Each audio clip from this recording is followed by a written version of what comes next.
siap-siap melaksanakan pembekalan. Caleg dapil berapa ini, Pak? Apa? Caleg dapil berapa ini? Dapil 6 meliputi kecamatan Genteng, Glenmore, Kalibaru. Oh gitu ya. Ini belum mulai masih. Belum.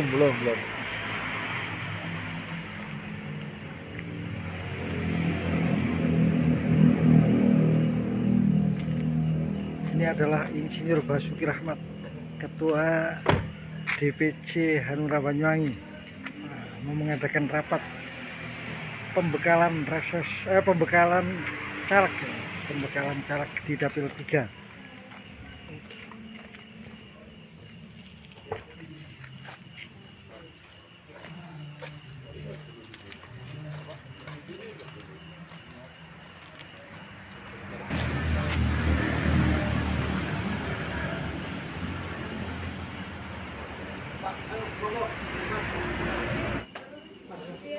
Ya Pak, ini gabung sini aja. Menurut saya, bagaimana kalau kita berhadapan di sini, Pak? Anu ke sini ya? Dalam gimana, Pak? Sama Kisma? Anu Pak, yang wakili ini Pak. Oh gitu. Ya, kayaknya ya wakili partai. Bima. Iya, Mas Bima ada sudah izin. Mau ke sini dulu. Belum. Enggak Bisa Pak. Langsung ada anu Pak. Konten bednya. Oh. Ini gimana, Pak? Di sini. Ya. Langsung. Ya, jawab. Ke sana? Ya, ini taruh ke sini aja. Ya, tapi kurang terang. Enak juga. Jadi ini meja Ini kurang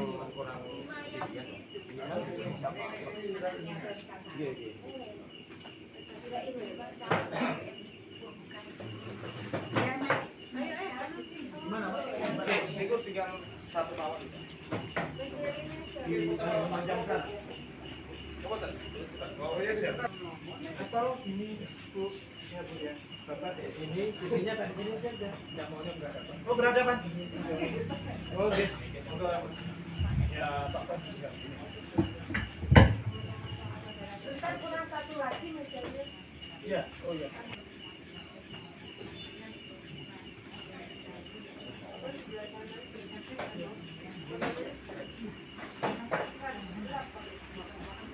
Ya, lampunya kita pindah.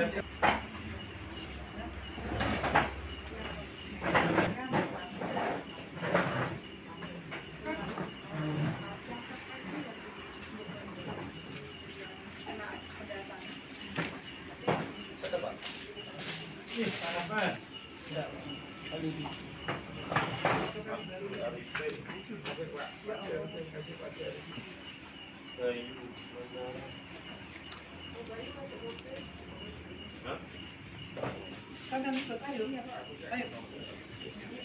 Pak, ini Pak. Ini kajian jeneng. Oh iya. Oh iya. Terima kasih. Tidak taruh sana ini. Biar Pak. Mas kena enggak berangkat enggak?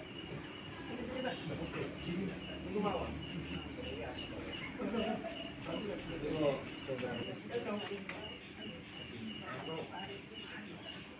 Biar kelihatan penuh. Berapa? Yang pakai seragam, Bu, sampai sini, Bu. Ya sudah Mama Ketua. Bapak lewat sini. Sama saja. Yang merekomendasikan aja nggak datang. Rekomendasi dari Pak Haji Mustafa. Pak Haji. Relawannya Pak Haji Mustafa. Bisa Rinto. Ini masih perjalanan, Pak. Pak Haji Mustafa mana, Pak? Sampai lurah jalanan saya bantu sekarang. Terus apa yang di Hanura kapan? Tahun kapan di Hanura? Gimana? Di Hanura tahun kapan, Mama? Ya, waktu di situ lah. Hah? Pak Anu Bakri.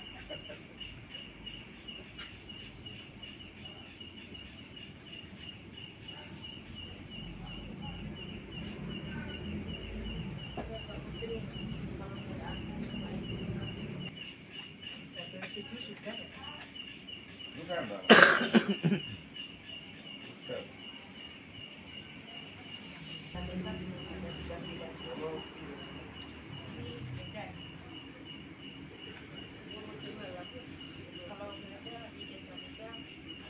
Anak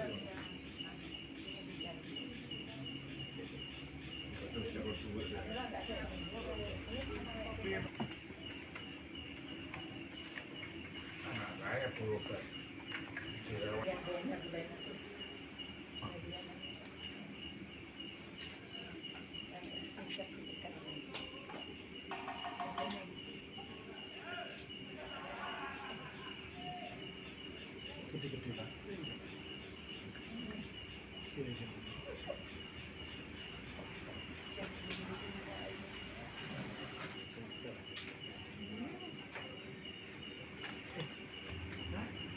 Dia sering ke desa sini.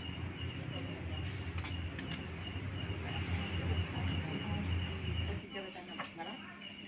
Relawan. Marah, ayo. Tapi mudah-mudahan jadi kalau ada suara negatif begini, kan ini Hanura kayaknya kebiare. Ya memang kita menggunakan strategi yang lain ya. Kita tidak gebiar pada banner, baliho, spanduk dan lain sebagainya. Karena itu sebuah langkah yang muspro kalau itu dilakukan.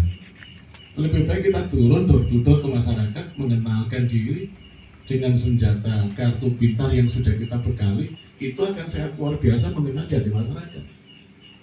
Daripada kita hanya pasang gambar, satu X banner itu ya 500.000 keluar itu. Banner, frame sama ongkos pasangnya. Makanya DPC utamanya ketua mencoba menawarkan sebuah grand strategi yang sangat bagus. Dan kalau itu dijalankan, kalau itu dengan semua jalankan, insya Allah minimal 1 kursi di dapil 6 ya akan tercapai. Karena di sejarah Partai Hanura ini kalau dulu dapil 5 ya, di sini dulu dapil 5, itu sejarah senantiasa mendapatkan kursi dan hampir mendapatkan kursi. Untuk tahun periode yang 2009 dulu kita hampir mendapatkan kursi. Tahun 2014 kita mendapatkan kursi, yaitu saudara Ahmad Masrohan dulu yang sekarang sudah pindah di PD Perjuangan. Itu dulu mendapatkan kursi dari Partai Hanura. Tahun 2019 karena ada kesalahan teknis antar para caleg yang tidak kompak, maka akhirnya saling membunuh jadinya. Tidak jadi semua. Nah, makanya kita di sini tujuan untuk konsolidasi itu mewujudkan kekompakan, kerjasama antar para caleg. Jadi perkara siapa yang jadi itu sudah ada tanda tangan yang kuasa. Dan DPC mencoba menawarkan sesuatu yang baru, yang ini tidak dimiliki oleh partai lain.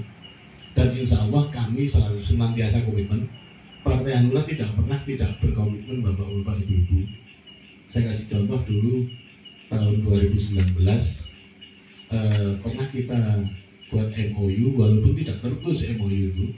Jadi caleg yang jadi mengganti pembiayaan caleg yang tidak jadi sebesar Rp10.000 per suara. Itu kita laksanakan.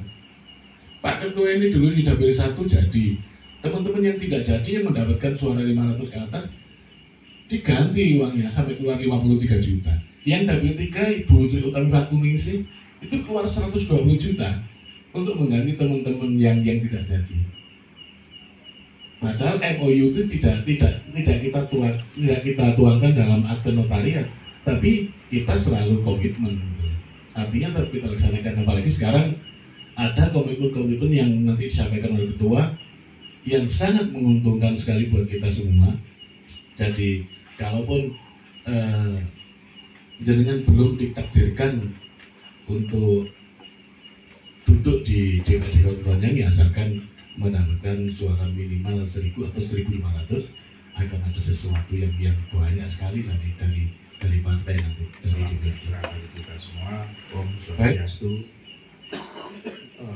yang kita menghormati Dewan Penasehat DPC Partai Hanura, yang kami hormati Sekretaris DPC Partai Hanura Mas Yudi, yang kami hormati, kami cintai serta kami banggakan calon anggota DPRD Kabupaten Banyuwangi dari Partai Hanura, khususnya Dapil 6. Sebelumnya marilah kita panjatkan puji syukur kehadirat Allah SWT atas banyak barokah serta inayah sehingga kita sekalian masih diberi kekuatan, masih diberi kesehatan, masih diberi kesempatan, sehingga kita sekalian bisa hadir untuk melaksanakan amanah-amanah yang sudah diembankan pada kita sekalian. Setiap sosok hidup itu pasti akan sudah menerima amanah dari beberapa dari lingkungannya, termasuk hari ini kita semua duduk ini menerima amanah dari Partai Hanura untuk memperjuangkan masyarakat, untuk memperjuangkan aspirasi masyarakat, sehingga masyarakat yang akan kita bawa nantinya di parlemen. Bapak-bapak dan ibu yang kami hormati, mungkin saya buka rapat pembegalan ini dari bahwasanya Dapil 6 ini secara sejarah atau secara trah ini punya trah untuk mendapatkan kursi, artinya kalau orang itu sudah trahnya raja, insya Allah suatu saat mesti anak cucunya mesti ada yang akan jadi raja. Itu trah namanya. Seorang yang pernah jadi kepala desa, entah anak cucunya pasti akan ada yang jadi kepala desa. Itu namanya trah. Nah, Dapil 6 ini punya trah kursi untuk Hanura. Dulu di 2009 Pak Bono hanya kurang suara 25 bidding dari Kalibaru, Pak Bono. Pak Bono itu hanya kurang sedikit saja, hampir jadi di Dapil 6. Dulu Dapil 5, namanya Pak Bono. Calon anggota DPRD dari Partai Hanura yang hampir jadi. Terus kemudian di tahun 2014 alhamdulillah terwujud. Partai Hanura dapat kursi, yaitu Mas Rohan dapat kursi, dan itu lumayan, artinya perolehannya bukan terus kemudian dia dapat kursi itu di kursi terakhir. Waktu itu Dapil 5 ini ada 10 kursi.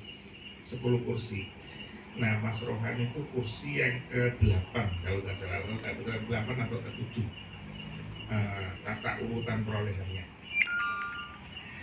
Nah, di 2019 terjadi gonjang-ganjing. Kalau 2019 ini memang nggak bisa kita apa istilahnya ya,